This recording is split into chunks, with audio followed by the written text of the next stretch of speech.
Hey, my name's Natasha Desai, and my project was a virtual reality picture book. So I'll just run you through how it works first. So I'm going to enter a story that our fairy friend wants us to tell her. I'm just going to put in a version of Hansel and Gretel, submit it, and then we can pick what our characters are going to look like. So I'm going to say I want to name Hansel, and he can look like this. And then Gretel can look like this. And then click I'm ready. And so before I start the VR scene, I basically ran the chunk of text through two different APIs.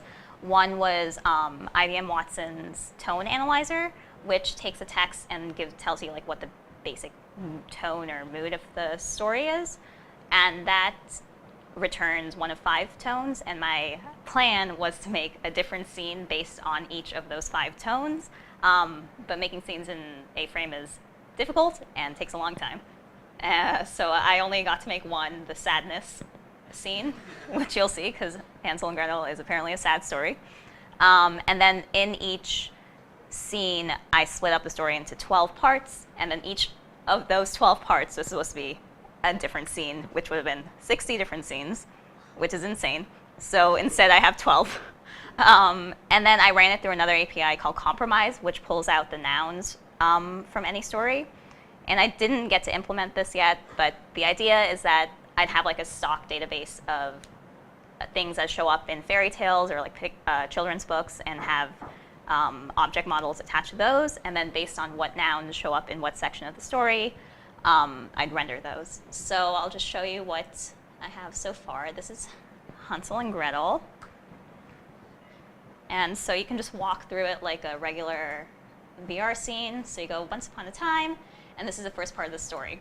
So each section of the story renders images based on what characters are in it. So in this section, Hansel and Gretel are both in it, so they both show up. And then you follow the trail of pixie dust. and you just read the story. So this is the second part of the story, and then it goes on. There are 12 parts. I'll try to get through them quickly.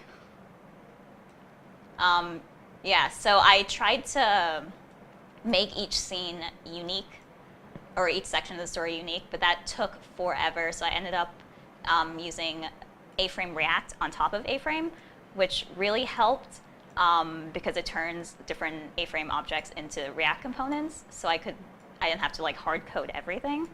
But in general, A-frame is kind of a pain to deal with, especially if you want to make like a complicated scene, because you have to you can look at like an internal editor, then you have to transpose it to React, and so it's a lot of stuff. But it was really cool, it was fun to work with, and this is the ending where a fairy friend comes back.